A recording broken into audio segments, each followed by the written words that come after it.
Okay, Ayin Beis, Volume 1, up to Discourse, Maimer 30, Mai Chanukah, page Reish Chavav 226, and chapter Kuf Yud Zayin 117. So we're in the middle of a discussion here. Evan Sapir. So we're returning to the third interpretation of Sfiris, which in itself is usually seen as being the tools, the instruments with which the divine created existence. So Sfira on one hand is structure, 10 spheres, not 9, not 11. Each sphere has its own identity, personality, Chochmah, Bina, Chesed, Gvura, and so on. It was discussed at length in the earlier part of this series, what the nature of these distinct personalities, how they become distinct. It's not just based on diminished quantity rather. In other words, that Bina is just a diminished Chochmah. They each have, from the source, from the root, unique personality, and yet at the same time they have a relationship with each other. So understanding the nature of the spheres is understanding really the nature of both existence, and how existence came to be, and how existence reconnects to its source. So in explaining what spheres are, after a long discussion of what Gvul is and what Bli Gvul is, basically Mamala and Seviv, or spheres and Keser. Spheres is the Keches Premium, the internal structure. Keser is the desire, which is more transcendent and above. The Rabbi Rashab went to three interpretations. Misper, number, which focuses primarily on the structure of spheres. Sipur is somewhat like an intermediary in the spheres itself. It focuses more that the sphere also tells a story. In other words, you could have just had that God used a paintbrush. You look at the paintbrush, you're not going to know anything. All you'll know is what strokes he wants. Chesed, Gvura. No, but this paintbrush also has a story to tell. So the same word sphere also has a deeper meaning. So it tells a story. What story does it tell? It said like machshavas nalamis. It reveals the hidden things like a secret, like a story does. Both of the root of this gvul and even the story of Bli Gvul. It's because that Maven Dover, Meter Dover, and how when you look at Shemai Misaprim, Kveit Keil, Misaprim, Sipur. And that brought us to the third interpretation, that is Sapir. So the same paintbrush that creates the number and the structure and tells the story is also a transparent channel. So it's interesting, the same sphere has all levels in it. And here the sphere is revealing. Its main goal is revealing the air, energy, and revealing, of course, that which the air reveals. Transparent channel. To explain that, when the longer discussion of the difference between Keches and Levushim, whereas good Levushim, especially separate Levushim that are separate from us, things that we add on, like garments that we wear, are essentially detached and essential concealers, and Keches, faculties, and like our body is a revealer. And the long discussion of Yaakov and Lavan was all within that. To understand Yaakov's whole role was in preparing for Matan Torah and preparing for our Avodah, our work till this day, is how the Kelim should be channels of revelation. And Lavan is the opposer to that and wants Levushim, garments that conceal and don't let the revelation come through. So every time we have a battle going on, whether it will be revealed or concealed, you can say that is Yaakov and Lavan. The Matseva versus the Gal. The Matseva is discussed at length in Malchus, how Malchus goes down into Biyah, into a fragmented world. The stones, we elevate it to unite it. That's the whole purpose of Yaakov, uniting it all the way to Teferes. Yichud Shimshu V'Sira, the full moon, all the way to Chochmah, all the way to Primis HaKeser. And thus Yaakov is the bridge. Basically, he's keeping the door open, that the flow from Bli Gvul, right, from Primis HaKeser, should go all the way to the lowest levels of Malchus, as it's here in Biyah, like he says, Al Adoma Azeis, all the way down below. Lavan is one of the blocks in between that is trying to put a wall up. The truth is, every Klippa does that. He spoke about Lavan as being Keser and Chochmah of Klippa. So now we're going back to Sfiris, and the last chapter we learned, so going back, so where is Evan Sapir? Where does it play itself? He says, primarily it's the Primis HaKelim. So he's really giving us a sense that even though Sfiris mean all three things, number, story, brilliance or illumination, or we call transparent illumination, or even better, I said the word was brightness. Brightness, I think, is a good word. Yeah, but all these words are correct. That's primarily Pnimis HaKelim, because Chetzenis HaKelim are essentially like the paintbrush that's to create. So its force is to create. Pnimis HaKelim, its role is really just is to convey and to reveal the energy within, as we discussed in this last chapter. So, for example, the eye is a translucent eye. The Keli itself has a Pnimis Dika side where it's very, like he says, how could a Keli be like an air? There's the two opposites. The answer is that the Keli has, in order the air to manifest in the Keli has in it a similarity to the air, which we learned at length as well. The tailored. Remember, the containers are tailored to the faculties that manifest in them. So there's something in the Keli that is similar to the air. Of course, he also said earlier that the air also has misavas hakelim. Air is nasa hakelim. So there's already the ivius, the thickness in the air also. So the air has within it also the Keli part, which he didn't mention now, but just to bring it all together. And that's where we're up to. And this is all context of the whole Hemshech Ayin Beis as an interface between heaven and earth, between matter and spirit, matter and energy, and between the divine and existence. Okay, so just to say a few words about the overall Ayin Beis. So we spoke about this at the beginning of the Hemshech, and I'll say it now. Is that being that it's Chanukah, Yutas Kislev time. So Yutas Kislev Tovshin Lamed Zayin, which was exactly that would be Lamed Zayin? Yeah, Yutas Kislev Lamed Zayin. No. 76, actually 76. 12, 76, 76. So that would be from Ayin Beis to Lamed Zayin would be how long? From Ayin Beis to Lamed Zayin? 28 plus 37. 28, 37, 47, 57, 65. Yeah, 65 years. 65 years. A little more, less than 65 years, because Shavuos Ayin Beis was 1912. And now we're talking December, essentially November 76. So 1912 to 76 is what? Is 60, almost 65 years from when Ayin Beis was said. So the Rebbe, middle of the bring you to Kislev, it's printed in the big, I have it at least, there's a shimmy here, in the beginning of the Hemshech. You have this? You guys have this inside yours? Only I have it. Okay, fine. No, it's not in this. Okay. So the Rebbe basically came out and said that there's something that's been bothering me for many years.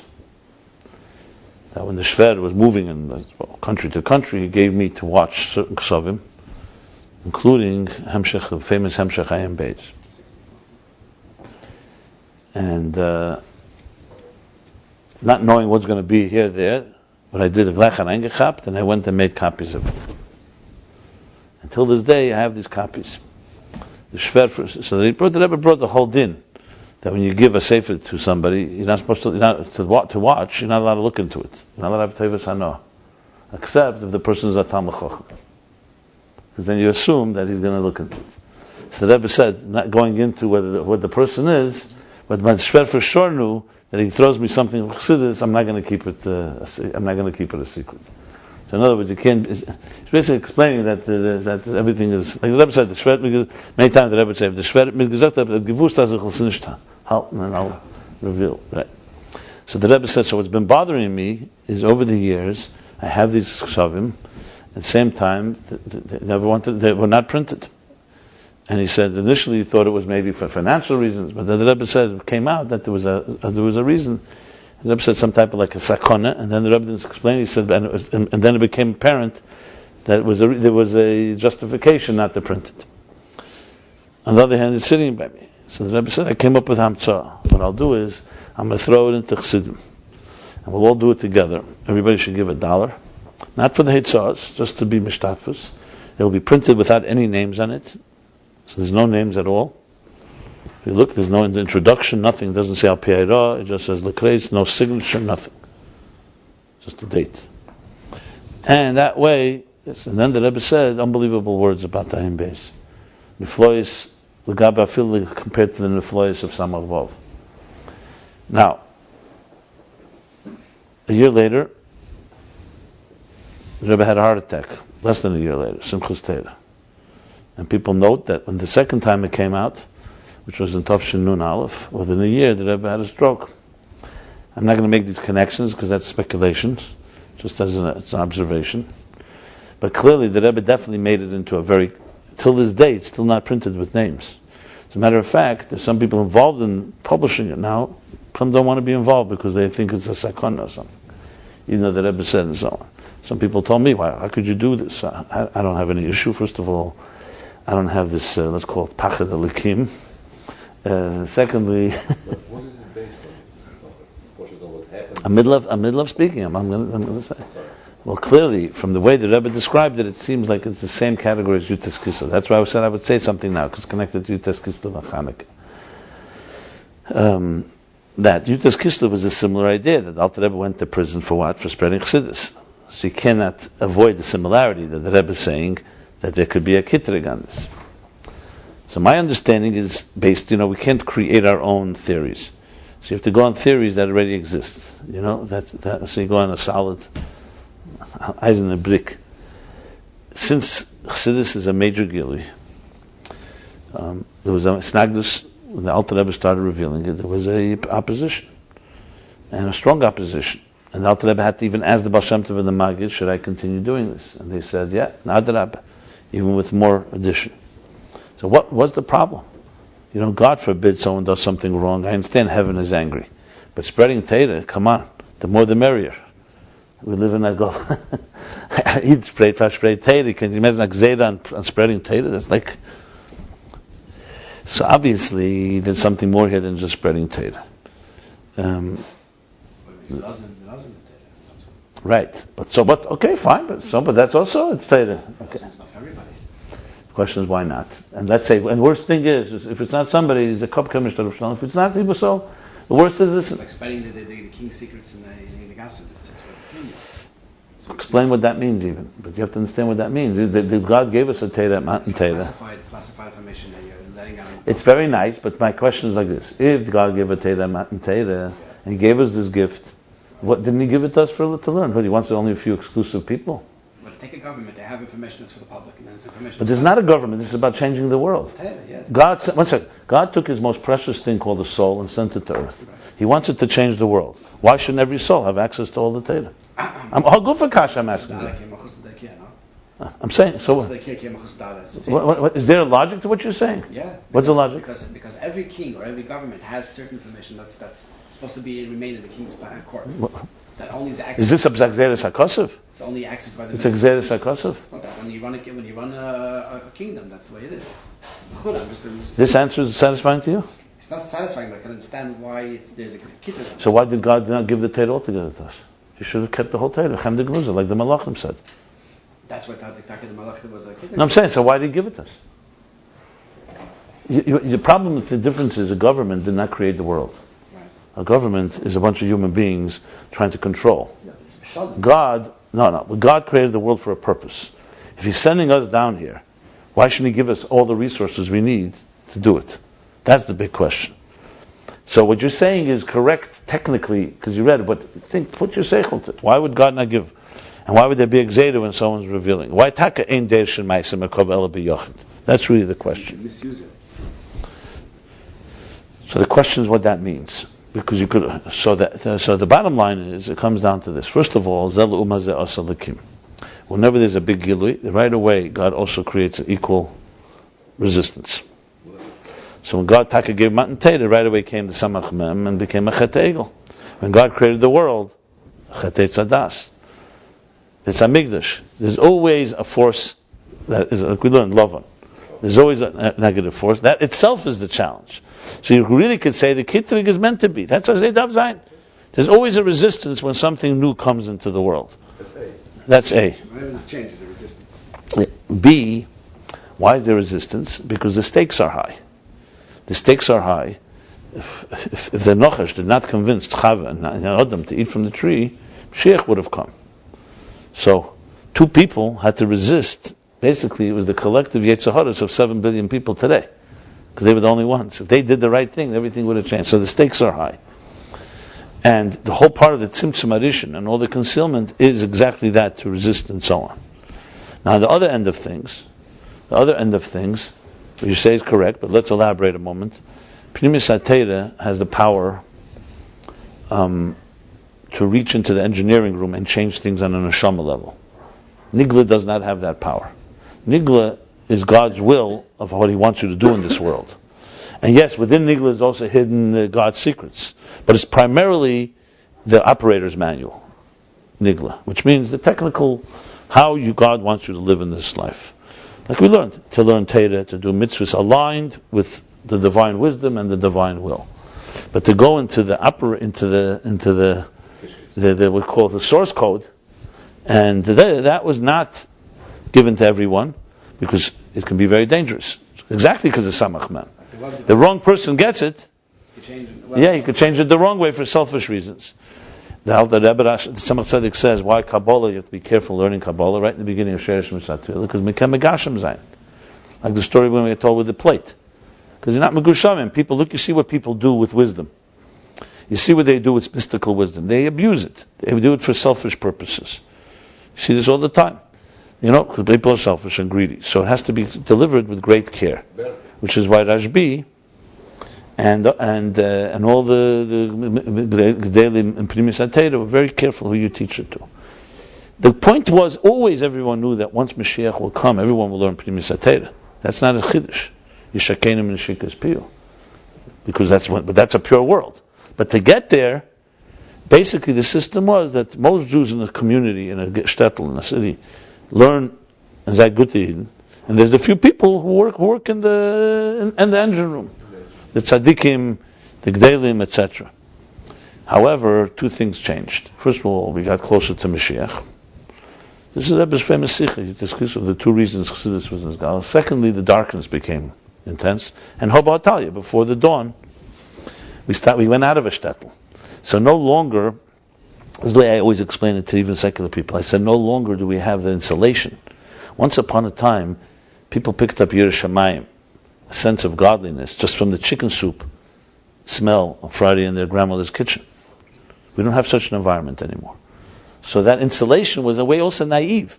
As a matter of fact, persecution that Jews suffered, in a way intensified their inner community, because they had nowhere else to go. And the outside world didn't want us. And they persecuted. They identified. You couldn't even assimilate if you wanted to assimilate. The only choice a person had 500 years ago was baptism, which was very rare and big and a very radical move. There was no such thing as being a Jew and assimilated. There was no such opportunity. So in a way, it was a very pure world, but a very naive world, which is one of the reasons the Alter Rebbe resisted Napoleon. Why he wanted that. Right, because it was basically like the Rebbe says, Yaakov, the children are too young. They wouldn't know how to handle it. It was bad enough as it was. Then came a time that we can now conquer it, as the Rebbe says, Vayeshev, Nun Beis. But to go back to this, so when the Arizal came, which is really the beginning of the dawn, so to speak. Elef Hashishi, Erev Shabbos, Teimeh Chaim Zachu, starting to taste from the Meicholim of Mashiach. And the darkness increased. He said, Mitzvah Legal Zeis HaChachma. That was a big chiddush, that Arizal. Because he was the first to say it, Legal Zeis HaChachma. Now that Arizal, mind you, he still was revealed it only to a select few. But the process had begun. Rabbi Chaim Vital Taka buried all the ksavim with him, all the writings of the Arizal, and they needed a Taras Neder to take it out of it. But bottom line, it started being revealed slowly. Then came the Baal Shem Tov, what Mashiach said. Then came the Alter Rebbe. So every stage of the way, you were dealing here with very sensitive material, for all the reasons I just elaborated. My understanding of Yutas Kisel Lamed Zayin, 65 years after Ayin Beis, that Ayin Beis, the Rebbe says, is the last shlav before the Geula. He says it clearly. And that's why the Rambam of Chassidus is the Rebbe Rashab. Without interpretation, simply put, it seems like it was the same type of Gilui like the Alter Rebbe, but now on a far greater level. Now the question is, like most people look in Tanya or Chassidus, may not even say what's the big thing. That why should the the Samach Mem be against it? Someone looks in Ayin Beis, you could say I don't see anything here, but that's more because we don't understand it. It's not being used properly. You cannot say the same. One second, let me finish. One second. Absorb before you process. Okay? 1 second. So, but clearly that this was a shlav, Ayin Beis, when the Rebbe Rashab delivered it. I gave a whole introduction. It's online if you want to look. I made like an intro trailer to Ayin Beis. So I said, when did Ayin Beis? 1912. It was 30 days after the Titanic sank, which was a symbol of the 20th century's Kechev Eitzim Yadi, 1912 was at the dawn of the Russian Revolution. World War I, World War II changed the whole world. And it was all based on ego and power and super. Ayin Beis is a blueprint. And if you really want to think of it that way, that not just here is my mother, my here, you have to build it. Here we put it all together into, and if it's learned properly, has the power to bring Mashiach, like Noach said this till now. This the Rebbe says, clearly. So there's a big. So that was probably the reason. Now I asked people, did anyone hear about a sakana before? Everyone thought that Ayin Beis wasn't printed because of financial reasons. But as the years rolled, it became apparent. Because the Rebbe once said the Rebbe writes in the Agdama to Chanech Lanar, the Hirotzim Mizalzan Hobim the Mizalhobim the Emtsoyim Kaspim them to be able to print the Hemshech Yidua Samach Vov and Hemshech Ayin Beis. Samach Vov in the Chovs they printed. And then the Rashag said, what about Ayin Beis or something? And the Rebbe said, initially it seemed like it was a financial thing. But the Rebbe says clearly in the Yutes Kislev Sicha that it was deeper reasons. So there must have been something the Rebbe knew that no one else knew. Because till then it was not known as being, but then the Rebbe made it that way. And but the Ikar is the other way around. That when he did print it, it was now taka a new opening, and now it has that power to do what it has to do. So that's how I see it. I see it as the same. Whatever you'll answer at Yutes Kislev, you could answer it Beis. It's in a broader sense of the word. Zayish k'sheketznei. The Rebbe Rashab says in Teir Shalom, sheshver zogen, aber v'zeh v'zayish k'sheketznei say le'emet shmane at sheketznei say. And that Alter Rebbe, bis mit ketz hat nachher nicht kommen der Shemen. It says sheshver zogen because man read from Rebbe. So they have to say a similar type of thing. Now, I personally see that as being a challenge to us, because Ayin Beis Yitzchen, since Lamed Zayin till now, is another 35 years. Not too many people learned it. And no one, it wasn't even looked at. So I'm not trying to take credit, but definitely there's a more tumult today, and mahakt. And one thing about YouTube's servers are being filled with Ayin Beis. So even if nothing else is happening, since this is mevara, it's growing, yet it continues to go. It's still internal because look, it's an hour and a half class. It's an intense class. You gotta really, if you want to follow this is serious learning here.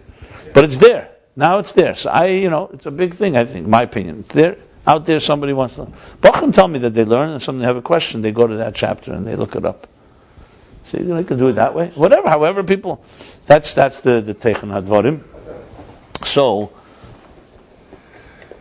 Jetzt gehst du schlafen, was gehst du tun? Jetzt darfst du nehmen, was mit das gerät, und machen eine Mapeche. A revolution, I understand. The world is summoning you. My Chanukah, let's go now. So Evan Sapir. So now, Spirit Lashon Behir's B'chinas Pnimis HaKelim. My Chanukah, Tonu Rabbanon. So this is the Maimon Shabbos Pashim B'Keit Shabbos Chanukah Tofresh Terag. Like Sarig. Nafshi Sarig. My Chanukah, sagt die Gemara, my Chanukah, what is Chanukah? The Tanu Rabbanon, mit gelernt, Bechofei, Bekislev, the 25th of Kislev, Yemit, the Chanukah Tamnaya Inun. That Chanukah, days of Chanukah are 8. The Chshenichnasu HaYuvanim LeHechel, when the Greeks went into the Beis HaMikdash, into the Hechel, Timu, Kol Hashmonim Shebehechel. They contaminated and purified all the oils. This is the Gemara in Shabbos. And when the kingdom of Beis Chashmonaim, the house of the Chashmonaim, were victorious, overcame them, and were victorious, Botku, Pach Echad Shel Shemen. They searched and they found one cruse of oil. Chosem b'chesh mishel kein gadol. which was sealed with the seal of the high priest, and it was just so small, it only had enough to burn one day. Miracle happened, and it burned not 8 days. Next year, they designated it as a holiday with praise and acknowledgement. Rashi says that my Chanukah al ezenes kavu. What does my Chanukah mean? Pastor, you could take my Chanukah. What is Chanukah? What happened at Chanukah? He says no. What nes? Because in a way, you could say the nes. What's the nes? The nes is also the victory of the war. And which nes does the Gemara say? No, it was about the shemen, not the victory. According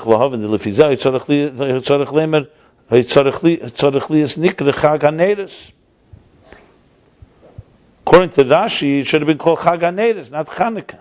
Because that was the primary miracle. For this they designated. It says, Gemara says Beferish. L'shon acheres kavua, because hidliku boy, because of the flames, or not because of the victory.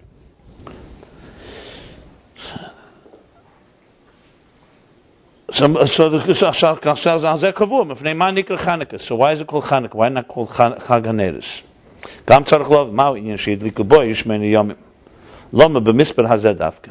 have to also understand what is the significance of the 8, that it burned 8 days. Why dafka this number?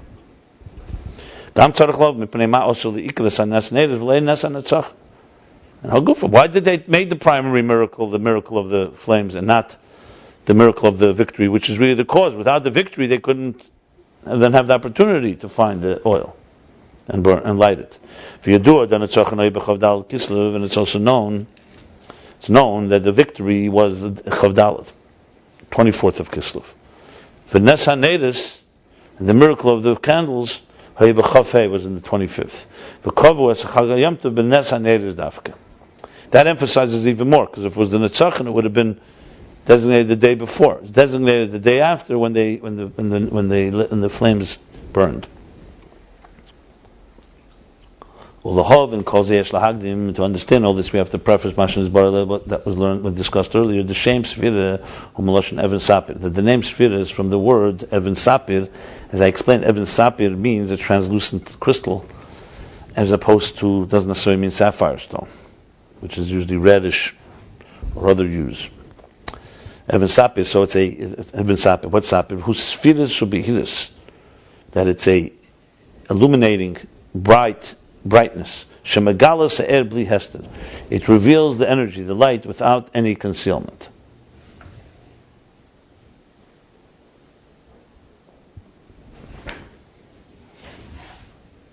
Yeah.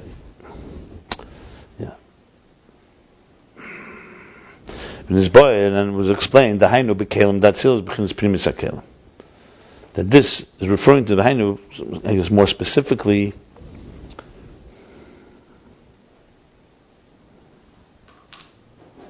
the containers of Atzilus, and specifically the primis, the inner containers. The chetzenis hakelim hagam shemegalim harizei adei shemastirim. The outer containers, even though they reveal, it's through concealing that they reveal. Primis hakeli, and the inner container, hu mashakeli, hu bedugme la'er megala se'er. So the container is similar to the energy and reveals the energy. It's clear that the three interpretations in Sfiras, in all of them, he said, I think the main emphasis was the kelim. In Mispar, the Ikar Mispar, he said, was Mispar HaKelim. In Sipur,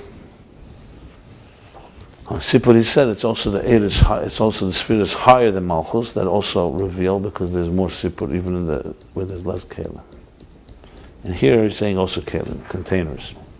So I guess in all three interpretations, the primary element of the interpretation is in the Kelim, but it also applies to the Eir, which also has spheres in it. But the focus is mostly on the Kelim, because the Eir is always Megala. The Eir is always revealing. Right. But the Eir also has three elements. Also has number, story, because it tells, you could say, the Kelim focus more on the revelation and on the structure. In number, the structure is very strong. And then it reveals, we said, remember, the inner number reveals the number of Eidus also, the quality. That's the goal, to reach quality. In the story, the Kalim would tell the story of the Eid, and then together they tell the story of Gvul and Bli Gvul, of that Srisaknusus. And here, the Kalim are transparent, and they're completely allowing the Eid through. So I guess the Eid itself is then also revealing more. Remember he said the last chapter, we just learned this, remember? What was the expression then?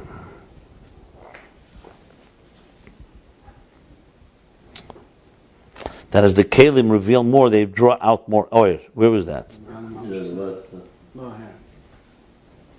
Yeah. Where are you reading?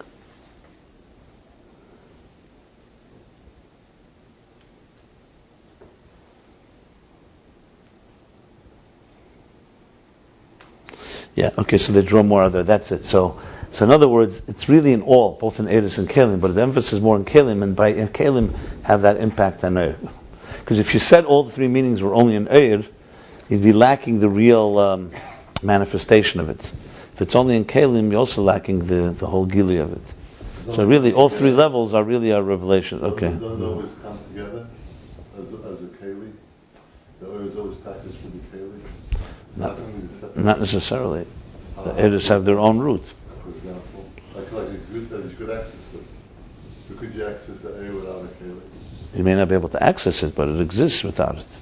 But what's it to you? You can't access it. Like, how do you even know about it? Only through the Kali. It was a long Hamshach HaDvarim, and we spoke about this at length before. Okay, Long Maimorim on this. It has an impact even if we can't access, first of all. The goal is to access, but we're talking because remember the end of this is all coming to explain how there's Esespheres in the Gulim, in Makifim. So, that was a question. yeah, we're getting there. Okay, v'hinei apardes shar hakinuyim, or shar erech hakinuyim, I think, shar erech hakinuyim. It's not shar hakinuyim for sure, not. Erech, even Osapir. It's erech. There's a section in Pardes, he's been using this Pardes, remember erech Misper, erech this, erech, all the different erechim we've been talking. This is, I believe, a shar erech hakinuyim. Or shar hakinuyim. I'm almost sure erech. It's erech hakinuyim for sure. It's erech hakinuyim. So he began here also. He said Pardes shar ches. Where is it? Shar erech hakinuyim here also. Okay. So in the erech Even HaSapir, in the erech that's titled Even HaSapir, he says like this. Kosev b'shem HaTikunim, writes in the name of Tikunim. Remember the Pardes has a section there that basically goes in Aleph Beis order, where he gathers together Kabbalistic interpretations, like encyclopedia. I mentioned also Me'er Eir does it, and he's been bringing Me'er Eir, as well as the Kahalas Yaakov we mentioned. Okay, so he writes like this. Shamalchus nikr kain kasher hu deimel lechochma. The Malchus is called Even HaSapir when it's similar to Chochmah. So remember, we spoke how Malchus connects it to Feres. That was from the Me'er Eir. Where did he say that? He said, Pardes Erech Matseva, he says, Malchus b'yesim yechedes him at Feres nikra Matseva. Now he's saying, Even HaSapir, Malchus, as it's deimet to Chochmah, similar to Chochmah, Shua nikra Sapir. Chochmah is called Sapir. Malchus, as we've already established, is Evan, is a stone. So Malchus is similar to the Sapir, to Chochmah, then it's called Even HaSapir. Uked the Pirish b'shar ha'gvonim Ayin Beis. As we explained, this is all the Pardes. As explained, the Shar HaGvonim, the gate of colors, chapter 2. The Chenu b'Me'er Eir, this is the Rebbe Rashab saying, the same thing Me'er Eir, Eis Aleph, Sifei. See how the last, I would say 15, 20 chapters, you get a lot of Kabbalistic sources for everything he's explained. What does he say there? Even Sapir Meloshin Malchus al Shem Kabbalosah Ma'abilah Hanikra Sapir. That Even Sapir is Malchus al Shem, as it is al Shem when it is Mekabel al Shem. How do you say al Shem? Malchus as it is in a state of receiving from Abba. That's when it's called Abilah Chachmilah. That's when it's called, which is called Sapir. So the only distinction between the Pardes and Me'er Eir is that the Pardes says Deimel leChachma, and in the Me'er Eir it's Kabbalosah leChachma. which is more similar to what he said about the Matzeva. But anyway, bottom line is that they both say the same idea, that Malchus, as it relates to Chachma, becomes Even Sapir, because Chachma is the level of Sapir. Now he quotes B'Shara Gvanim. What does the part say in Shara Gvanim, Ayin Beis, Kosov? The Gavin HaChachma, the color of Chachma, he talks there about the colors of each sphere. Remember, we said the spheres are the paintbrushes. One of the things that designates existence as we know it are colors. They're shapes, there are sizes, there are numbers, there are colors. Colors are also. All are designated by the cosmic paintbrush called the spheres. So he says there, Gavin HaChachma, Hu Gavin HaSapir. What's Gavin? Color. The color of Chachma is the color of a sapir. Shehu psichas kol hagvanim. That's the opening of all colors. So sapir here clearly is going to be more of a crystal and like a prism, like a white color. She'ein me'ein gavin legavin. So Chachma is a gate, a portal. Psichas kol hagvanim. It's like the opening to all colors. That it could be used with any color. It could be used with any other color. He didn't say that yet. No. His psichas kol hagvanim means kipshute psichas kol hagvanim. What it means in science is very simple. White light is the only real natural light. You bend white light, and that's when you get colors. So first of all, in other words, it's like white light is the color, the main color. Then when you bend it, the different wavelengths of when we see something that's blue or green or red, it's bent light. It's called. It's light that is going through a prism. That's why you take let's say a crystal and you put it, you'll see colors come out of it because it's bending the white light. So white light is the natural light. It's the psiche, it's the opening to all the colors, from no color to color. So in other words, there's a state where there's no colors. We're talking about how did colors come into being. So there's a state where there were no colors. Chachma is the first of the spheres, and Chachma becomes the channel, the portal, the door that opens up to all colors, from no color to color. And from that divides into many colors. This is all the part of this still. Same thing, Chachma is the source for all activities, all actions. Through its hashpa'ah, through its influence, or through its influence in Bina. Think of it like this: when a person has a spark of an idea,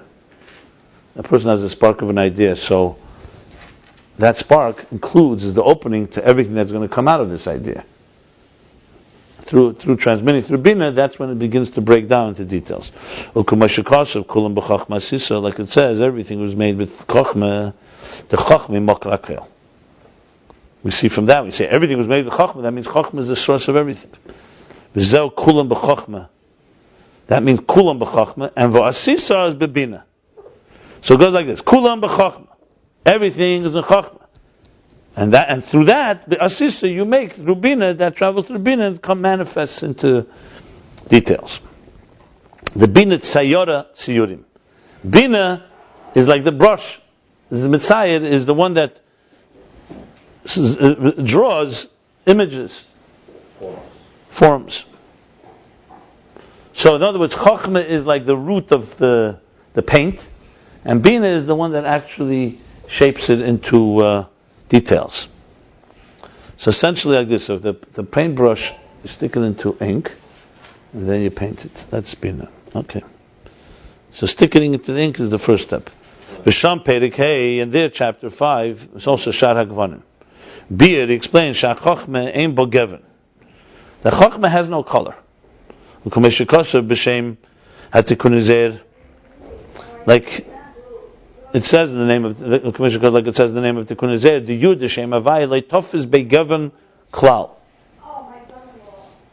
That the name Havaya leitofis be, no color can grasp it, no color defines it. No, it's beyond color basically. Leitofis begevin klal at all. Ha'hodiksiv ani Hashem leisha nisi. I am your God that does not change. Lo yishtana b'shum gevin klal. That's how the Kunizer. God means He does not change. Shum Gevin. So change here means He's not colored. When you say someone's opinions are colored. Leishanisi means Color here, in other words, is a form of shinui, a form of tainting something, tinting something, coloring it. That is not colored by anything. In other words, it's pure intent, essentially. It's purity. And conceptually, that's what a color is. So when someone colors something, you're already going into shape, into packaging, so to speak, as opposed to its core essence. So Chachma on its own, its core essence, has no color. It's pure. Beyond this change, this colorings and shade changes. Okay.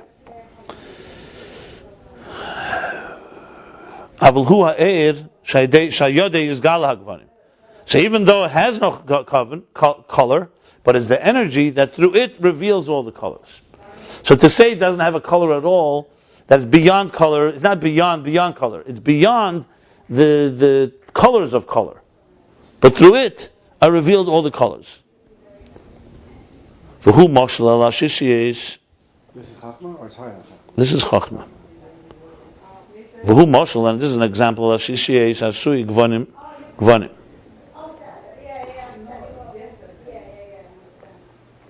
What's Shishiyes? Shishiyes is different glasses, colored glasses. Colored glasses? Yeah. It's like when they have stained glass? Yeah. Is it just big pieces of glass? No, it's like a stained glass. Different colors. This is an example of the shishis of the colored glass, tinted glass. Hasuya gvanim, that's made with many different colors upon colors. And as long as the air, there's no light that shines through it, these colors are concealed. Night, for example. Yeah. Right. But they need them, and they're not obvious. They're not. You can't recognize them. And when you shine a light through them, that's when the gvanim will be apparent. They will appear. They will emerge. They will be seen. They will be visible. They will be visible.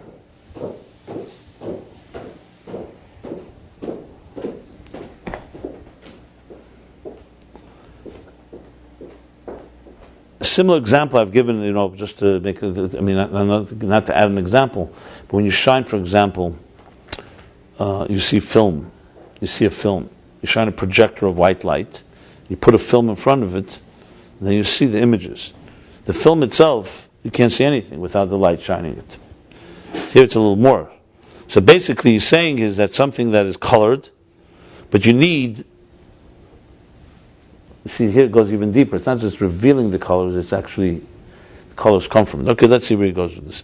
Im kain mashakasu b'peirik beis.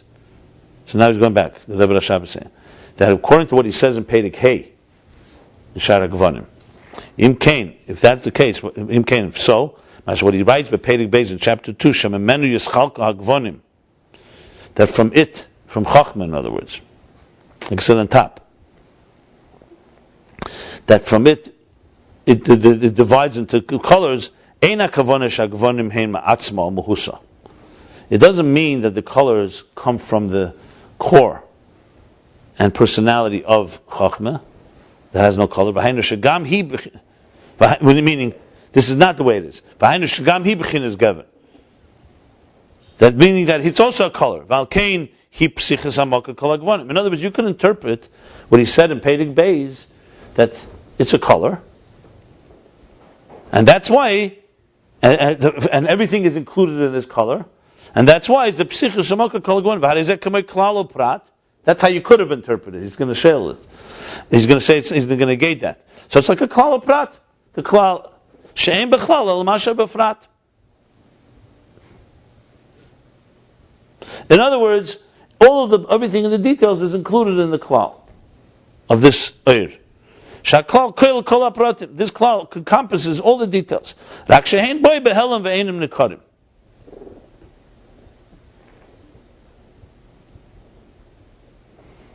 only thing is, it's concealed and they're not obvious. It's not visible. It's not discernible. Nevertheless, they're there concealed. And that's why from there drawn and revealed all the details. Same thing you could hypothetically say with Chachma. Because it itself is a color of a kalelas kulam and encompasses all halkeni psichos kol hagvanim. That's how you could have interpreted. That's why it's the opening for all the colors. That's how you could have interpreted if you only learned chapter 2 in the Shar HaGvanim. So now he says, Ein Hadavar Kain. Like he began. He said, Im Kain, right? He says, Im Kain, Ein HaKavonos. He's now fitting it. Ein Hadavar Kain. This is not Pshat. Based on chapter 5, you have to say that's not the case. Ki Ein Zeh Sha'Gvanim Meshachim Mizgalim Menu. It's not that the colors are in there and they're being drawn and revealed mimenu from it. Based on the mashal there, it's not that Chachma has all the colors and then they emerge like a klal naprat. No, remember the colors are like in the tainted glass are there already. Tinted glass.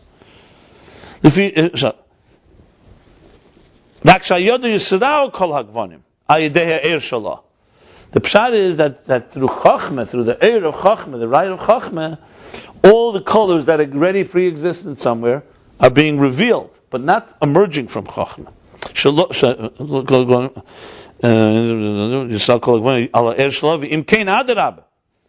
And if that's the case, on the contrary, it's a completely different interpretation. Because Chachma is completely removed from, completely shapeless, colorless from every color, and removed from them. That's why all the colors come from it. So it's the exact opposite from Klal Prat. Klal Prat would be saying all the colors are in the color, and you just need something to bring them out, to draw them out. Here you say, no, this has no color. And because it has no color, when it interacts with them, it brings out every color into the fullest. As the color would have something, or else you won't be able to bring it out. We're going to discuss, of course. That's what he said at the end there in Pedekeh. He said, so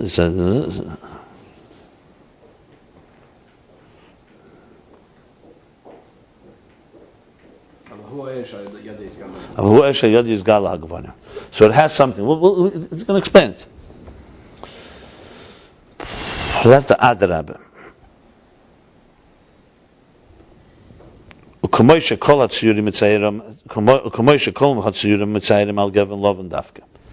explaining it. Like all the tziyurim, all the shapes, forms, all the images. That it could go with any other color. You color them on a white blank space. In other words, on a white backdrop, on a white canvas. Dafka. Shalov dafka nikarim kol hagvanim. Because dafka on a white thing, that's where you recognize all the colors. Why? Because because white is poshet and does not have any color, it's colorless. That's why, by contrast, all colors and all shapes and images are recognizable, discernible.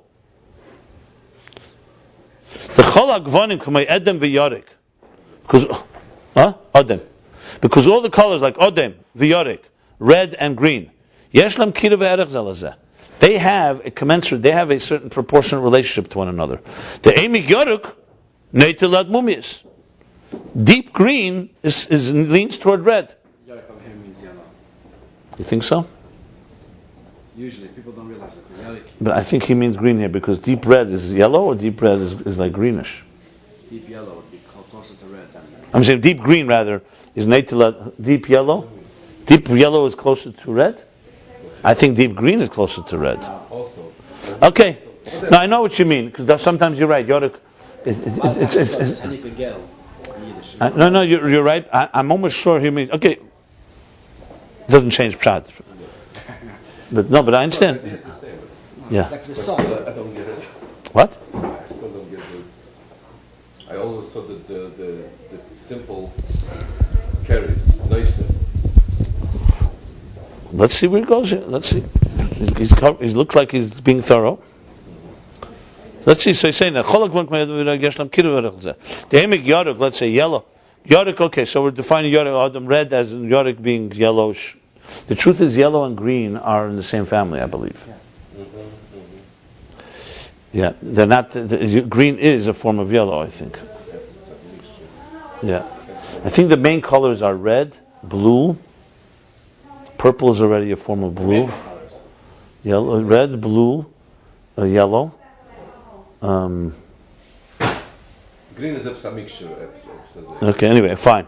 So we see the emek yaruk, deep green or deep yellow, neitel admum is leans toward reddish. The emek odem and deep red, neitel shachris is similar to dark, to black. That's why you cannot recognize the contrast of the colors. That's what he means. So in other words, if you had a green backdrop, a red backdrop, and you're going to paint something on it, the other colors are too similar. You're not going to you're not going to really see the other color because this color is tainting it. So for example, if you put, let's say, yellow on top of red, you're not going to see yellow like you put it on top of white. So white is a pasha, the Gevin pasha. These colors are all essentially not contradict each other, but they affect each other. He's still going to explain in Aveda. It's made a dika concept. Because here's where you see really where the interface happens. Because remember, how did colors come into place? God is Leishanisi. It goes beyond color. Colors emphasize distinction and identity. So your color is different than my color. And we're still trying to unite. So this is an excellent model of how that unity happens.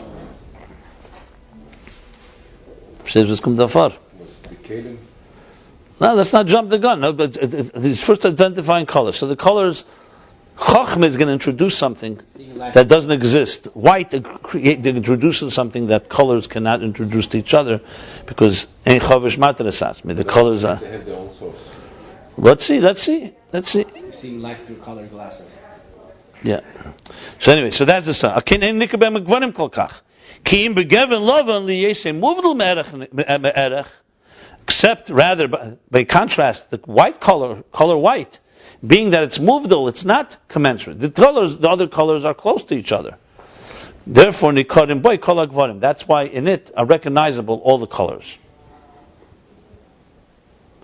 Kein ha-chochmah, now he's going back to the nimshal.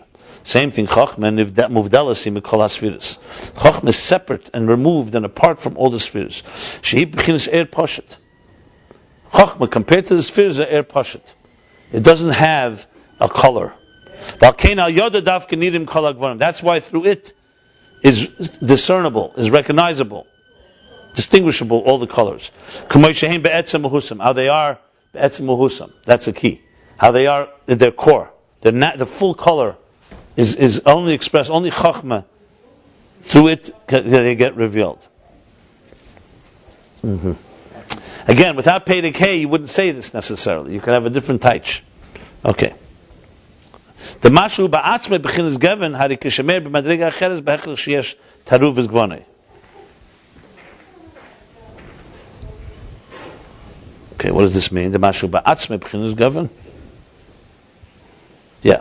Because something that is ba'atzme in a state of a gevin, not white, not chochmah, that has already a color, hari kishemer b'madrega acheres, like just like in the mashal, if you have red on the page, and then you're going to put yellow or blue, it's going to mix. It's going to affect. Same thing is here.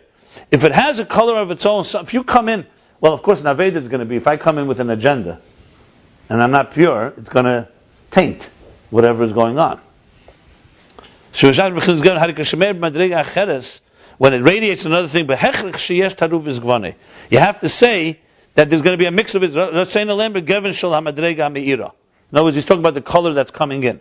So let's say you come into a yellow room. You come in with red. Red is going to have to influence. It's going to have to change and somewhat affect. Bringing its personality, because it's defined by red. But Eisa Madrega, in that level, that means meaning that in that level where it's coming in, it has a taruvis. The einanidas kamoshi bamis. Which one, the makabel or the? They said in parentheses. Gavin shel madrega meira. You said it, and the one that's coming. Right. In. It doesn't mean the one that's coming in. The one that was there before. The one that you're painting on. Oh, that you were saying the parentheses, not like I said it. Yeah. Okay, the zem gavin shel madrega meira. No, I don't think you're right. Yeah. No, because he says, look, read. Mashu ba'atzme b'chinas gevin had a kishameir. Okay, I understand. Listen, but I don't like that. Something that's a gevin, when it's now shining, when it's now reflecting to another area, so the thing that is radiating, something that's there, let's say on the page, is red, and you want to paint on the page. no, but read the words. Gevin harakishameir. What means Gevin harakishameir? That's a source. Right. So think of it like this. Let me tell you like this. A red light is coming into a yellow room. Would this be an example? Painting. No, but he says meir. I want to say harakishameir b'madrega cheres. So good. A red paint is coming into a yellow surface. It's the same idea. Right. So Madrega Meira is the red paint, not the place where it's coming. Hameira. No, it sounds like it, but it's not. Read the line before. Hakashemeir b'madrega cheres. It's not the madrega cheres that's affecting. The truth is they both affect each other. But Yes, but when you're painting on something, the first one is that's what you're saying. But that's not what. Is being made. So what Bechin is Gevin Hakashemeir. What Gevin is Meir? Read. Tell me It's this. on the page. You have already. The page is red. Now you're putting in. Hakashemeir b'madrega cheres. In the one. So you. But it doesn't matter. I don't understand. The one that you're putting onto is behech. That's like Gevin shel hamadrega meira. They both change each other. They both- Okay, fine. It doesn't really change, right? But Eisa Madrega, in that level, Right. In other words, whatever happens when they get together in that level, there's a machinery. This And shit this does not- when one thing comes into another thing, well, the one impacts the other on that level. The Ein Nidus K'moshi Be'emes. What's not Nidus? The one that is impacting, or the one they're both not? They're both. But he says Ein Nidus K'moshi. So why do you need the parentheses altogether? If it goes either way. Exactly. You need the parentheses to tell you. No, it's not necessarily. What you're not saying, you could say it both ways. I don't know if you're correct in that. The Havana for sure goes both ways. Being a mashal on Chachma. And Chachma is the first one. It's the primary one. The Chachma is not So together. if Chachma wouldn't be Chachma is colored, not that's together. what he's trying to say. If it would be colored, so then it would be impacted by the other colors. That's what he's saying. The opposite, Chachma would impact them. That's what I think he would be saying. What you're calling the Besikas Kol Gavan. If Chachma was a color, it would be impacting everything else. That's how I would understand In it. other words, Chachma is a source. You could say it both ways. That's the truth. Chachma comes into something else, whether it's Meir into something else. If it's not pure, it'll change it. And that's what the Bretzi comes to emphasize, that it's the source that's coming into that's Meir, that's a piece because of the volume, that's what's making the difference. I think, in other words, it's a way coming in, but it's emphasized in the parentheses. And that's when the impacts have changed. The heart, that's the way it reads. The whole thing in the whole content. Okay, look at the next parenthesis. Okay. The Ein Nidus K'moshi Be'emes. And you don't see it the way it's in truth. Because the color that it's bringing is shaping it. What he means by Eisa Madrega, by the way, Kashemeir b'madrega cheres. In other words, when let's say red is impacting with yellow, okay? So, Behecher sheyesh taruvus gvoni be'eisa hamadrega.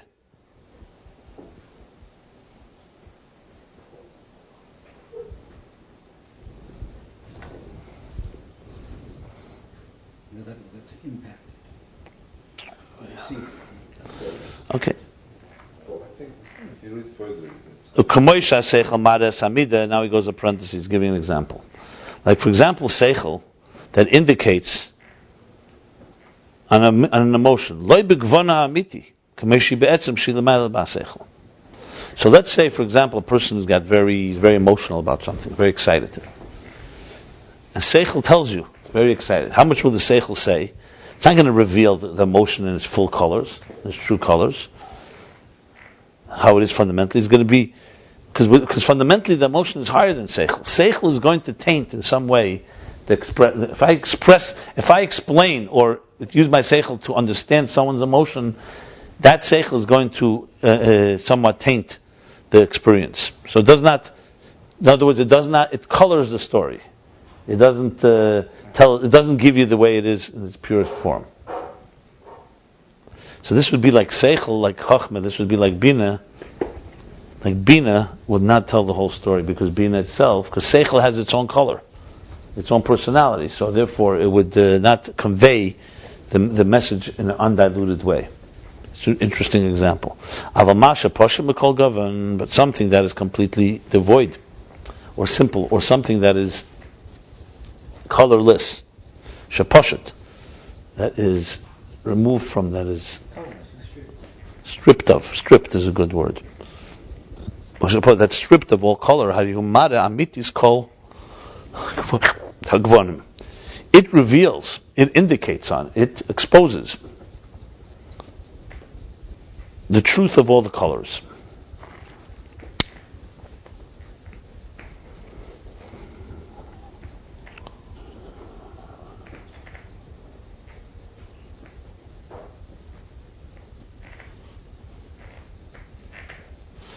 And say what he meant by Esa Madrega. Because you could say, if red came into, let's say, where yellow is, maybe it doesn't have any impact. It remains removed. No, but it does, because it ends up in that level. So on that level, it's going to taint it. Okay, here there's nothing. Now it's Ba'aveda. V'cheinu Ba'aveda, the same thing as Naveda. All this, remember, is coming to explain Even Sapir. How Malchus connects with Chochmah. It connects to a place of Pshitus, of this type of colorlessness, which is the Besiche, the opening of all colors. Okay. Chenu ba'aveda, the same thing as Naveda Iker Visod Kol Davar. The Iker, the primary and the foundation of everything is in the Kuda HaIskashus B'chol Libei V'nafshi L'Hashem B'tfilah. Is the point of connection with his entire heart and soul to God through in davening, in prayer. He's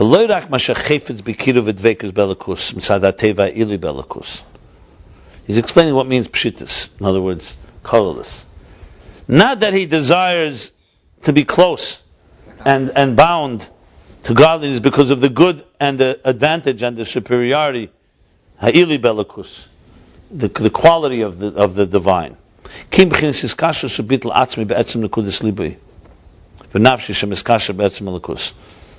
In other words, as soon as if he does it because he wants to be close, there's a color. There's some shape, there's some color. But rather it should be miskashus bitl atzmi, a connection and a fundamental and a core sublimation. Be'etzem nekudus libi v'nashmi, in the core spark of his heart and his spirit and his soul. Shemiskashus be'etzem, that connects fundamentally the etzem elokus. That connects to the core of Elokus. In general, this is the bitl of Chachma. He just said, Chachma shebenefesh, that's that level. That's higher than logic. That's super rational. In other words, he said in the parentheses before that, Seichel Madas Amida, that would be Tam V'das.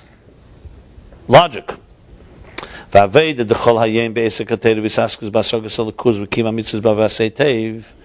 work that we do all day in the asik, in the exertion, in learning Torah, and the involvement in comprehending godliness, and the performance of mitzvahs, in doing good, like the mitzvah of charity, Tzlok and Gemach are not exactly the same, but there's the idea of doing chesed, doing kindness. And also to avoid evil. And also to despise evil. Everything is an extension, an outgrowth from that point of total bittul where there's no other kavanah except the bittul itself. Like he said with the Chochmah. This is the foundation upon which is built the entire sacred structure. It's an interesting expression.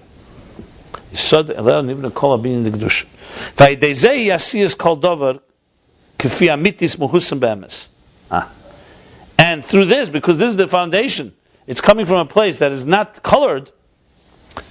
That way, it affects that everything you do should be aligned with the amitis muhusam be'emes, how that really is in its full personality. Because as soon as if you have, let's say, some type of ulterior motive, that color is going to color whatever you do. When this is the foundation, then whatever you do is in the muhusam be'emes. So I miss an example of our Rebbe. Okay. Because when performance of mitzvahs extends or grows out of an outgrowth, mistaif, branches out, from the contemplation and from the meditation and contemplation of godliness. V'seiris aviyira, and the awakening of love and awe and respect. You have to say that there's some mixture in of your objective, of your intentions, your goal, or your interest. Mavukish, your interest, in some way, is getting mixed into this. Mahasaga bekima mitzvahs. Yeshtaruz ma'mavukish mahasaga bekima mitzvahs. There's some type of mix from the hasaga, because the comprehension in it is already shaping and somewhat being mixed into the actual performance. What's being mixed in? The intention that he has a goal here, that he has an agenda. Yeah. That his intention is to be cleave to godliness, and he should draw down Gili Elikus.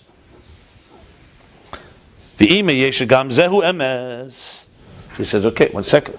Why is that such a bad thing? To do it in order to connect to God and to draw down all godliness, that's not the worst possible thing. So he says, so he's asking the question, that's also true. It's not only true that you connect, but it's also true that you have something in it. Like he says in Tanya, he says clearly, I'm a kaimam be'emes, someone that performs them with truth. He's someone who loves God, desires to cleave to Him in truth, be'emes, in a true way. Even though there's a truth in it, it's not. Nevertheless, it's not yet, so to speak, the complete truth of performing mitzvahs. K'moshehem mitzad atzmon, mitzad atzmon, mitzad etzem mahusam. Yeah, probably. The way they are in their core personality, where it's only to be fulfill the divine desire. It doesn't have that element in it. So there's an emes in it, but it's not. Yeah, but it's not the pure emes that's just doing it for the Ratzon Elyon without any color. So he's not talking about a bad color. He's talking even a good color. That's colored because you want to connect. Yeah.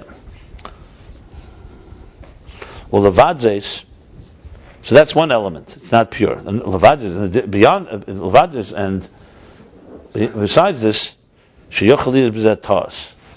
Now, when you do it with some type of ulterior motive, even if it's a pure one, a high one, there could be a mistake. Chaz v'shalom, God forbid. K'shehilchem acharatam. When you go after follow reason. L'kumesh kosav haloi shemua mezevach tev. What he said to Shaul. Better to listen than bring your good intentions. In other words, he had a kavanah there. He says, listen, just pure listening. But hinegama emes b'zeh ein zadayna emes. So therefore, the truth in it is not yet truth shel hamitzvos kamei shehem mitzad atzmi. So he's going back. This is back to the original. So bottom line, it's not the truth of mitzvahs. So besides the fact that you can make a mistake in it when you go by reason. Besides that, the truth is that it's not really the truth of the mitzvahs the way they are on their own, which are purely divine desire. Which really you can explain like this. Why did God desire a mitzvah? Not for a reason, because He created reasons. The same God that gave us mitzvahs is the one that gave us reasons. So you can't say God gave us a mitzvah because of a reason. So if if you want to understand a mitzvah really, in its pure form, it's God's will. Then God said there's reasons for it. And one of the reasons is that you connect with me, that you bamshech elikus. So in its purest form, so even though the reason is a pure reason, it's a good color, as I said, but it's a color that's not the pure nature of the mitzvah. Someone said to you, tell me what is a mitzvah? And you say a mitzvah makes me grow? No. A mitzvah is divine desire. Because it's a divine desire, that's why it makes me grow. Makes me a better person. But to say a mitzvah is defined by what making us a better person, that's not his definition. Its pure definition is it's God's will. And God's will, when you follow God's will, and He created your life, your machine will work better. That's in its core, but there are other reasons. There's the tzad for sabriyas and all that. No, good, but that's colored already. We're talking about it without any. So if you want to know what Chochmah has to say, if you want to know the pure nature of a mitzvah, you have to ask what Chochmah has to say about it, not what Bina has to say. Bina will give you the reasons. That's a good way to put it. So that, for example, if someone says, here's oil your machine, your car. So no one's going to say what the purpose of this oil. The purpose of the oil is to fix your car or to fuel. There's no such thing as an atzmizdik purpose that has no color in a utility in this world, because it's made for that. But God is beyond color, like he says, beyond color. So he has no reason. When he gives a mitzvah, it's not because it's necessary to oil the machine or something, or because it makes things grow. It's punkfaket. It's because God is God, and he created existence. He's telling you now, here's the things you do that are my will, and that will make you grow. It's a big difference between the two. Okay. And only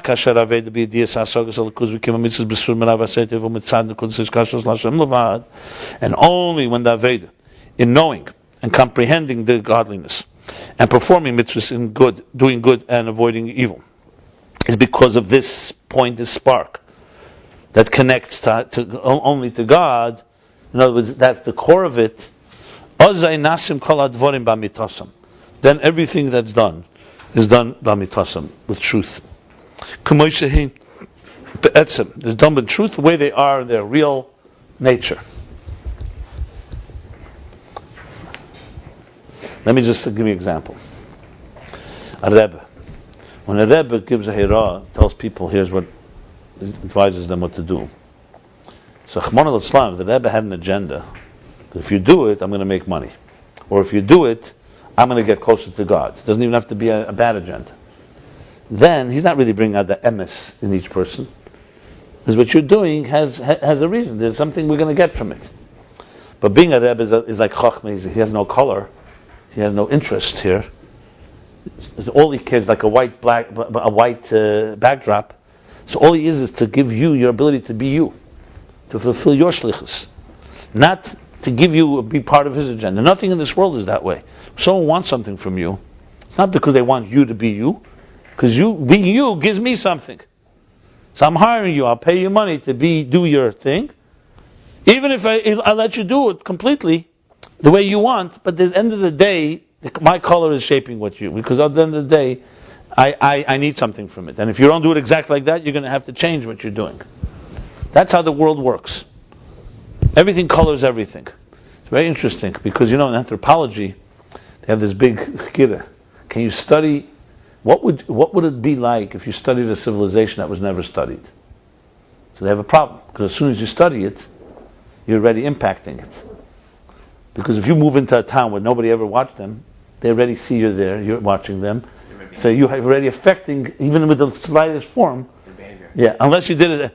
Okay, good. If you did it with the cameras and they don't see, also lav davke, maybe it also affects. The tribes in the Amazon. But in other words, the bottom line is there's nothing that this is a big issue in science. As soon as you're measuring it, you're already part of the process. You're the measurer, and the measurer affects what's being measured. That's a big yesod in quantum mechanics.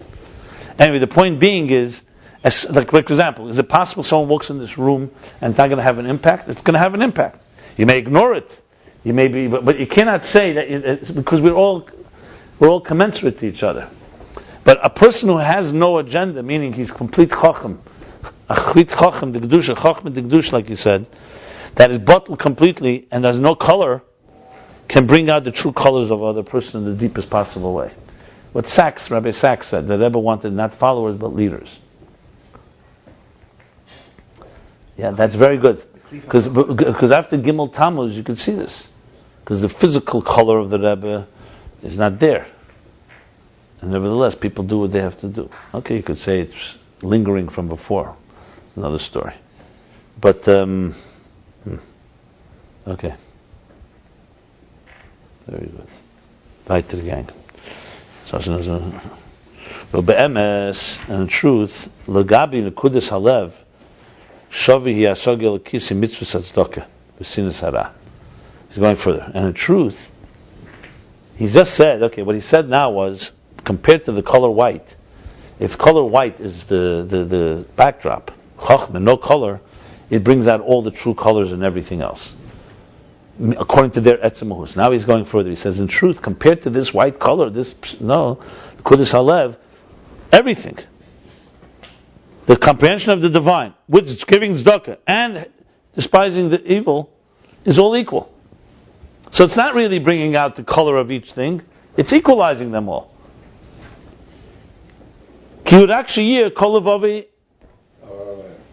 What? Yeah, because the point of it is that everything should just be aligned, that your heart should go follow God. And this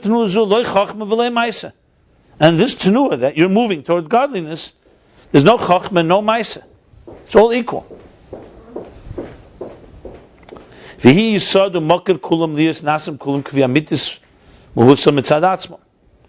that's the foundation and the source of all of them, that they should all be fulfilled according to their true nature on their own. It's not really a question. I guess he's adding something. He's adding. Now, see, here's the point. With the colors, red and yellow and blue are different colors. So the white is bringing out each one. Now it's red, this is blue. If it wasn't white, it would be tainted or tinted. He's saying now what it brings out is that they're all aligned to godliness. So are they distinct or are they all aligned? Is it bringing out their commonality that they have no agenda of their own? So then why is it blue, red, and green or yellow? Okay, I guess that's what he's addressing right now. You understand which part of it is? He says he's alt echad shavihi kirakshi yikol ve'ein betmuzolech v'yisod makar kulmis nasim kulm. Then he says k'viyamitis mahusam mitzad atzman. And then a line later he says it's mitzad atzman. So what is he saying? Is he saying that the real, let's say you give tzedakah in order to be honored. Okay, so fine, that's tainted. But then you're giving tzedakah because God says give tzedakah. So then it's not tainted. It's only, so everything's up. So then when you're giving tzedakah and you're learning Torah, it's like the same thing. Ein chachmim, it doesn't make a difference because you're doing it both because that's a desire. And that's the mitis kavan in each one. So in other words, that they lose their individual personality? No, or I have a different way of saying it. That the God wanted 100 ways to fulfill His ratzon. Let's say no reasoning behind it. One is tzedakah, one is learning. You can do it for learning because you want to be smarter, and you can do tzedakah to be honored. But in truth, both of them are ratzon Hashem, but they are two different mitzvahs. He's not saying they're one mitzvah. He's saying there's one kavanah. So it could be, that's the point. The point is to do different things, but do them with the same passion as because it's coming from a colorless place. So the rest should be. So it's really gvul and bli gvul together. That's what's really going on here. That's what it looks like he's saying. In other words, it's not just with the colors you see with white. White is a perfect, my identity is not shaping you. So I'm white, so red can be red and blue can be blue. But there, in the mashal, there's no Indian of Ratzon Hashem. It's just, okay, so red is, I have now pure, how do I know it's pure red? Because it's on a white backdrop. But that's it, you stop there. In Aveda, you're going a step further. What is the kavanah of the pure red? It should be aligned with the white or with God, yeah. That's a distinction. Okay, that's what I guess he's adding here. Let's see where it's going with this. What about the one who can do? What about the one who could do tzedakah better than he could do the learn?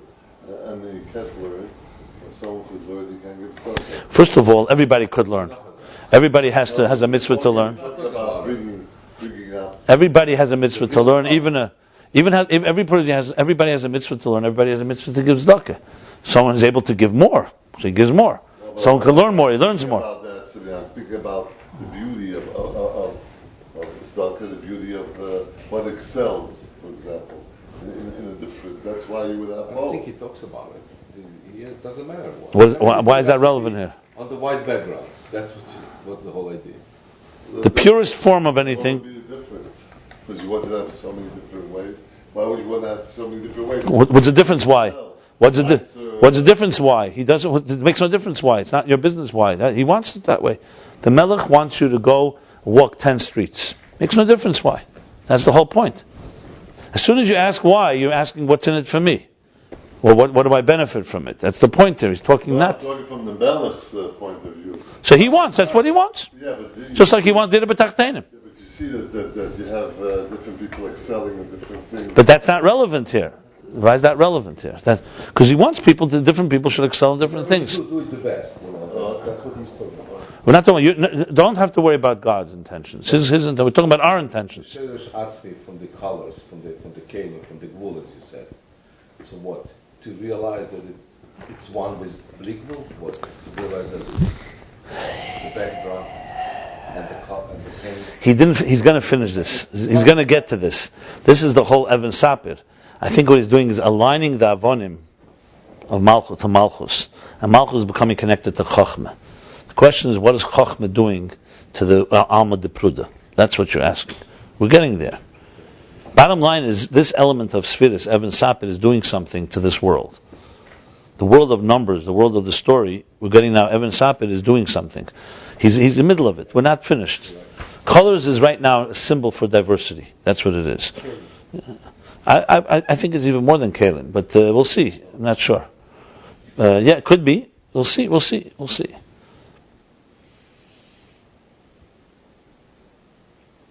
I mean, he's still talking about the heroes, no? Listen, it says the Elim Yasik Adam B'Teir Mitzvah Shalel Shma Bala Shma.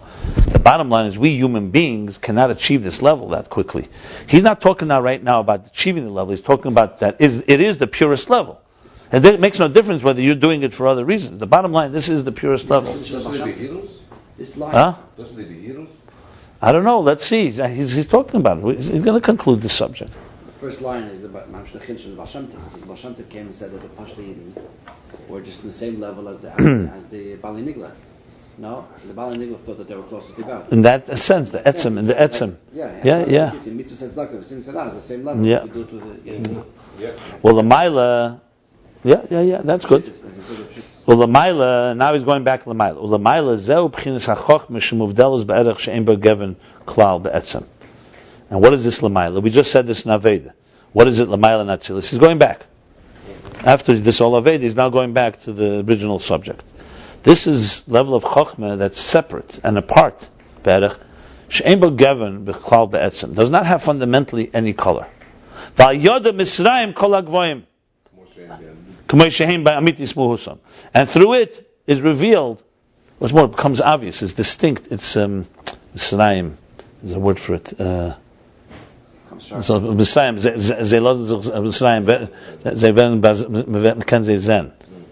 they become visible, they become revealed. They reveals. And through it, it's Misraim, they become all the colors become revealed the way they are in their purest form, in their true form. You have to say that has some relationship. Right.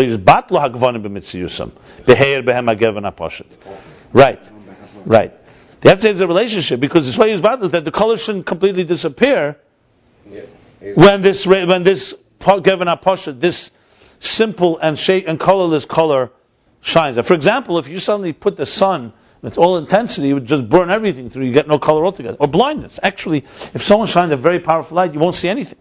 You won't even see any colors. So it has to be that there is some relationship. We're not talking completely. 1 second. Hold on a second. Das ist the word. Verstehst? Das ist the word that the tziyur of tzedakah and Torah doesn't disappear.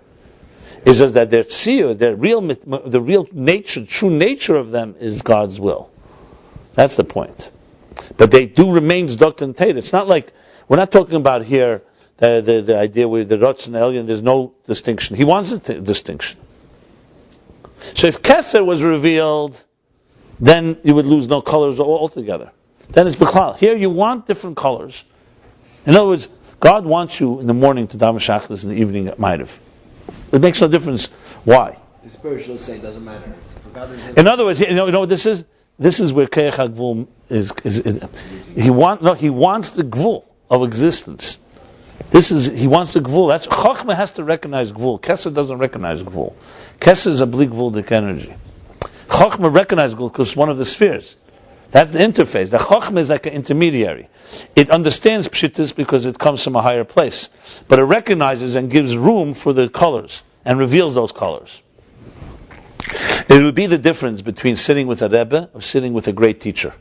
In front of a Rebbe, everything becomes this battle. A great teacher, everybody may be equal in their knowledge to him, but there's but they're being recognized. There's a recognition there. So this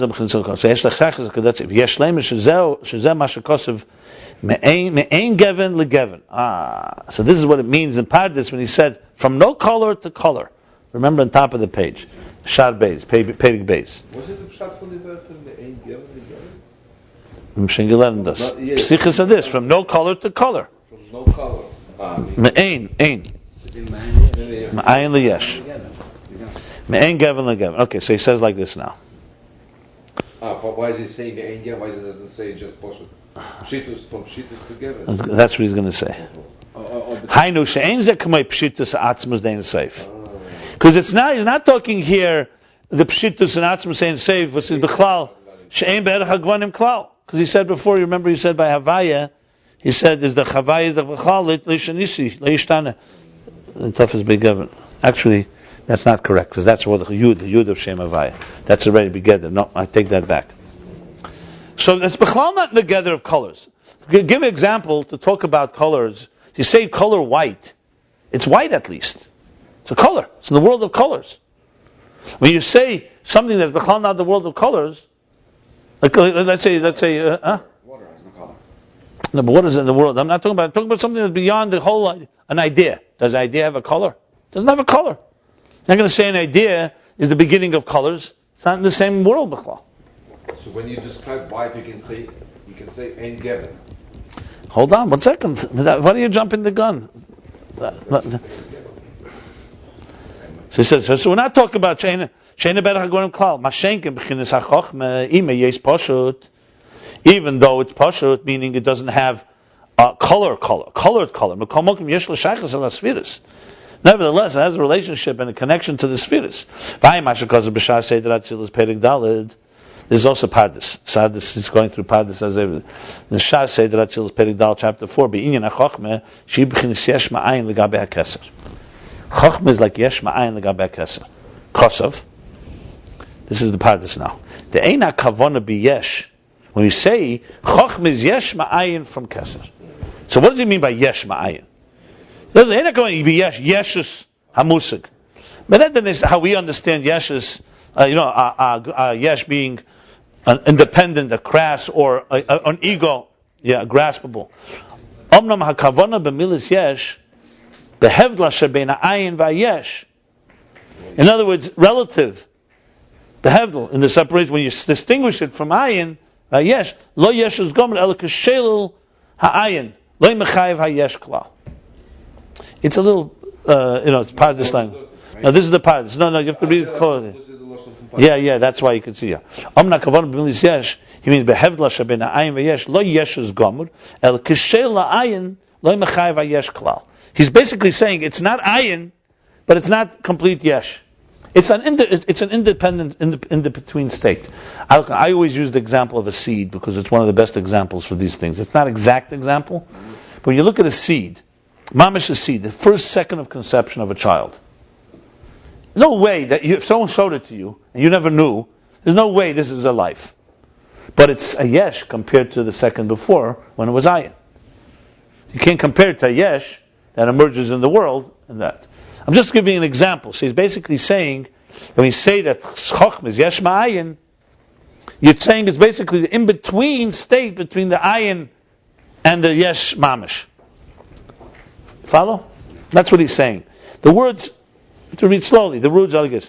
Choshe, b'chinas yesh man, because enak going be yesh yesh zamusik, omnam hakavona b'milis yesh behevdla shebein ha'ayin v'yesh lo yesh is gomer ela k'shel ha'ayin lo mechayev ha'yesh klal. V'sham, and there in Pardes he adds, Dahainu b'bchinosa el habina. In other words, what is yesh? That's already b'bchinosa el habina. In its relationship with bina, chochmah is becoming now a yesh. The real yesh. The yesh me'ayin from keser, chochmah is still in a state of relatively. It's called, basically you can call it the yesh sheba'ayin or the ayin shebeyesh if you wish. And b'chinosa labina, that's when it become. Jacobson is a bedrush v'kocha reish lamed zayin. U'kamoy ken yesh leim in me'ayin geven legeven. What's ayin geven? That's what he's trying to medaik. And the pad is Ein Gevin, you can mean two ways. You can mean Ein Gevin as Bechlal in Ganznish Begeder, or it could be Ein Gevin like here, Chochmeh Ayin, that Chochmeh is a Yesh, Legabe the Ayin of this. So that's what he's saying now. Hainu rak lishal heder hagevin legamri. Aloi shehu b'chinas gevin.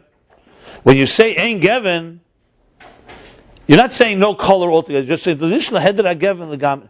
One second. Hainu rak lishal heder hagevin legamri. It's only to be shale the complete no color. Aloi shehu b'chinas gevin.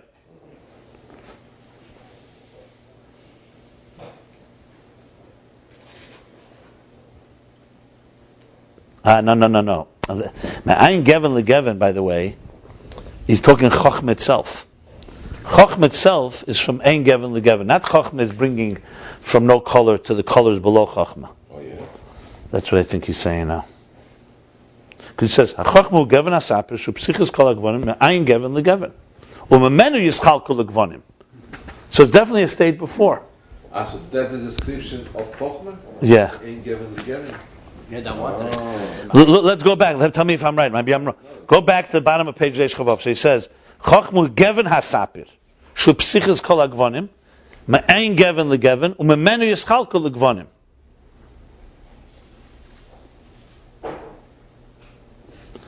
I think that's what he's trying to say here.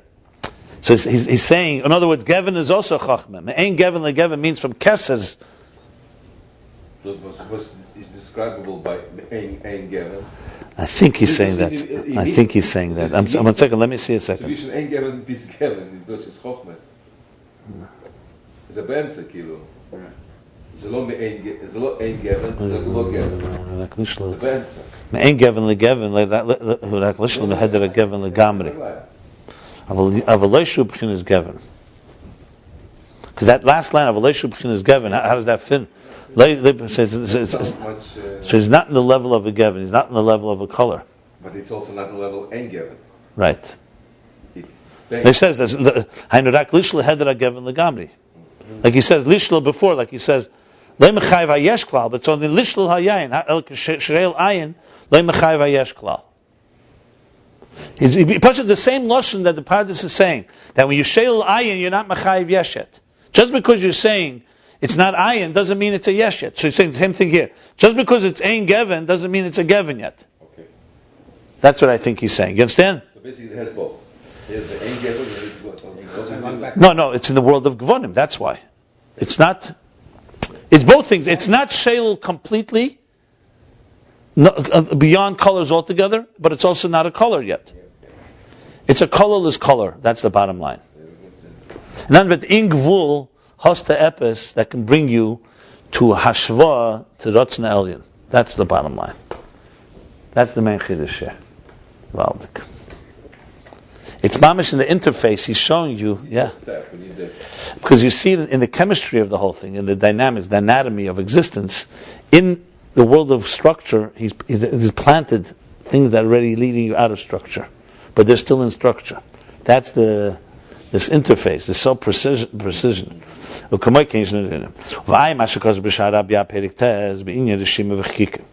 And look what it says in Sharab Yah. It's noch Ashar in Pardes, chapter 9, about Rishimah Chkike. So Rishimah Chkike, there's Chkike, Rishimah Chkike, Chitziva, Ksiva.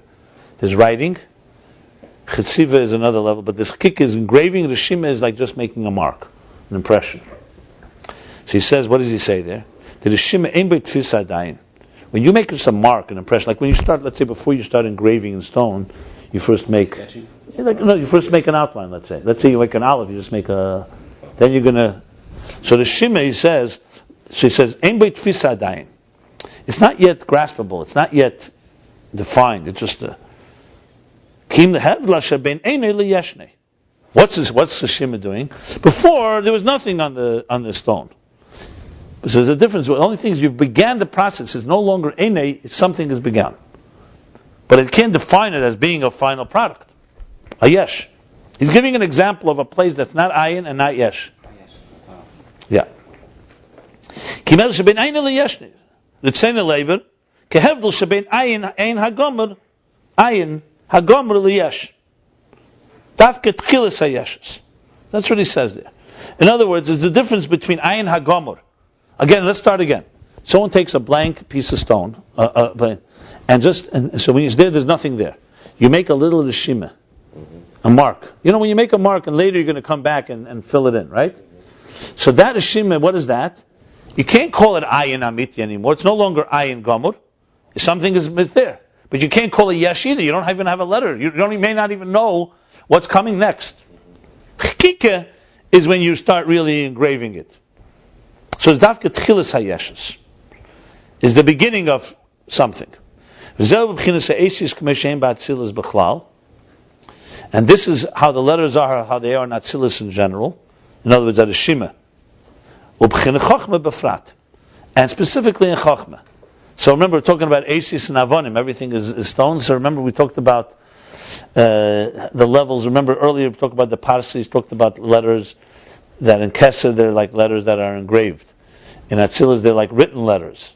So he's talking now the distinction between making a mark, where it's not yet fully defined, and then when you define it. That's Atzilus in general, and Chochmah specifically. By the way, anything you talk about Atzilus is always more specifically in Chochmah, because you say Abba Mekanna Be'Atzilus, Bina Mekanna Be'Kursaya.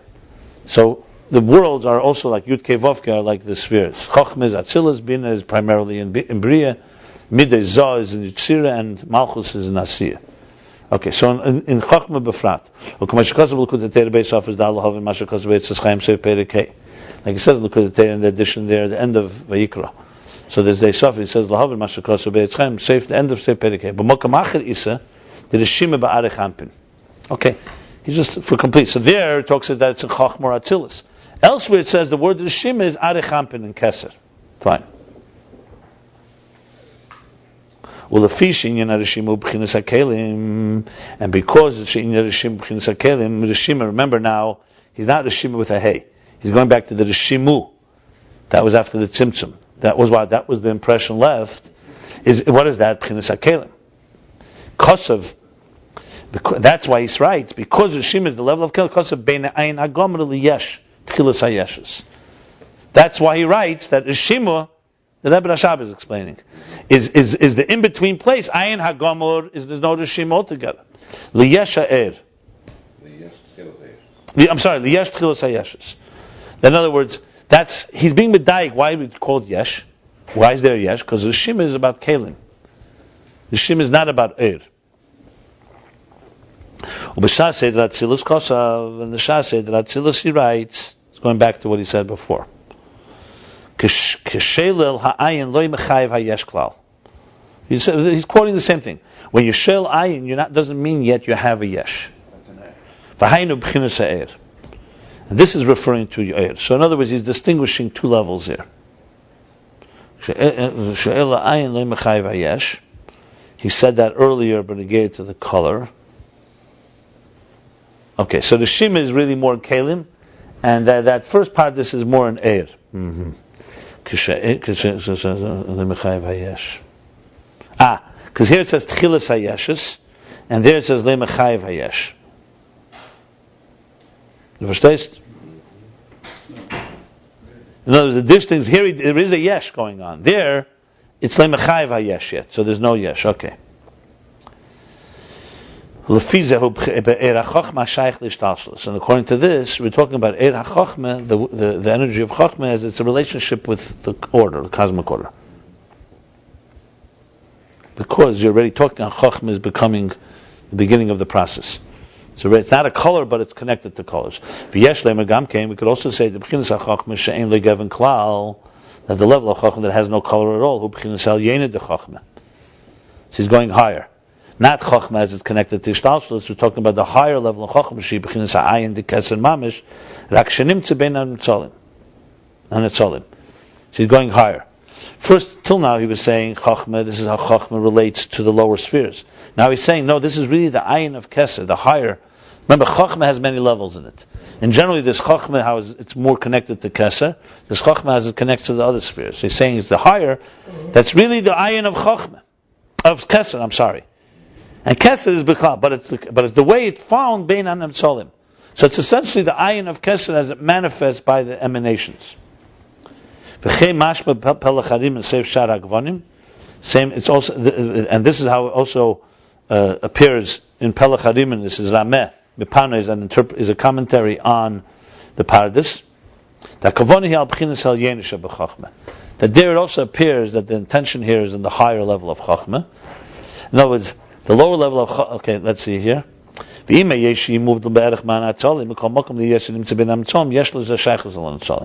even though he's removed relatively from the emanations, but being nimtza bein hamtzom, since he's there among them, has a relationship with them.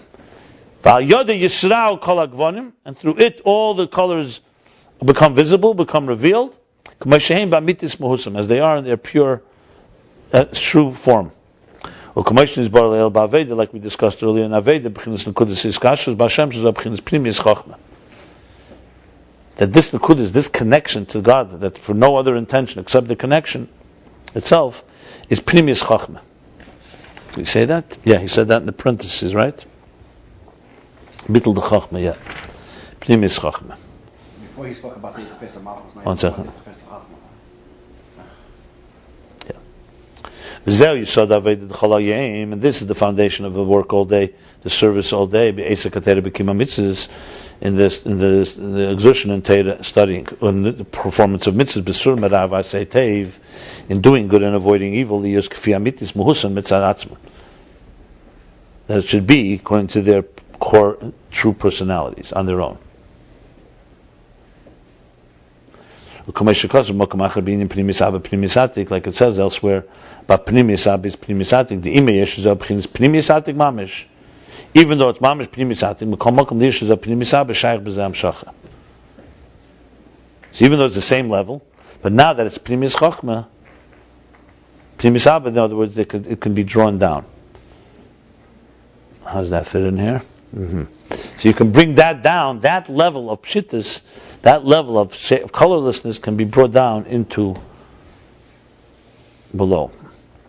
Okay, still in the middle of the subject. But the bottom line is he's explaining Evan Sapir.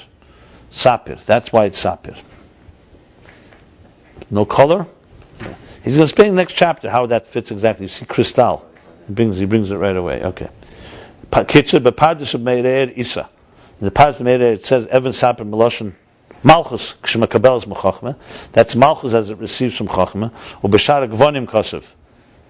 The gate of the Pardes is the gate of colors. He writes, the Chachmei Psichis Kol Gvonim is the opening of all colors. That's because of its shapelessness or its colorlessness without color. Its shapelessness, it's substanceless without color. That's why it reveals all the colors. Same thing Aveda. You say Kol David in the Kudus says Kashrus a bit la'atzmi. Foundation of everything is that spark, that point of connection and utter and total core nullification, sublimation. You have to say the Chachma has a relationship with colors. That's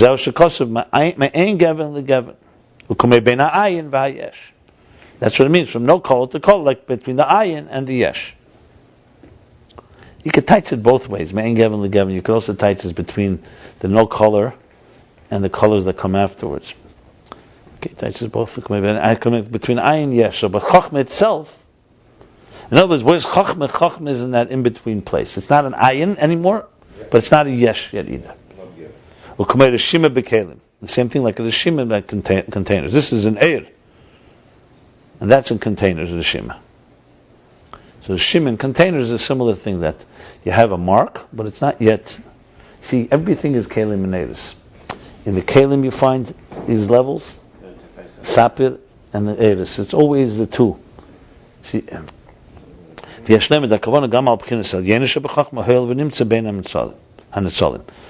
kavanah is not only the lower level of chachma, which relates to the spheres, but also the higher level of chachma that is manifesting kesed, the same dynamics, that brings it down to netzolim.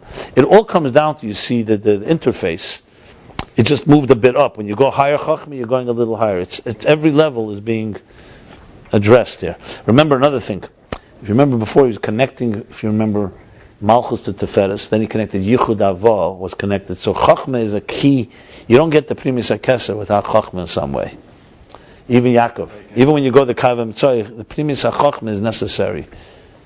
Because there's something that has to, I guess, Yaakov can enter into Primis HaKeser right away, and then Yeboka.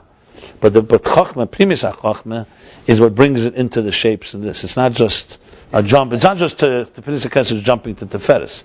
You need Chochma, some type of filter there. But it's a filter that has no filter. It's a filter that has no color. So that's the dynamics here. So it's all pieces here. You understand? There's Malchus, there's Teferis. I'll review it many times here because this is a microcosm what's happening before the Tzimtzum in the bigger scale. Because you see, Chochmah is a dogma for, let's say, the Eir HaBligvul, right as it becomes Shir Atzmei B'Kayach. That he's already defining colors. A step before Chochmah Kesed is like the Eir Sfiras Einketz. And Malchus, the Ein Seif, is already how it's about to enter into a world after the Tzimtzum, the Kav. So on one hand, so you have everything instead. So in truth, is what you're having here is the dynamic how Bligvul is slowly becoming Gvul, and how it's going to later come into lower levels, and how we can go back. The Gvul has its own source, but who carries it? Yeah, The for sure. I told you that's why it's always the infinite artist that is carrying It's not a separate artist. The same artist has now allocated in his infinite possibilities 1/10 spheres.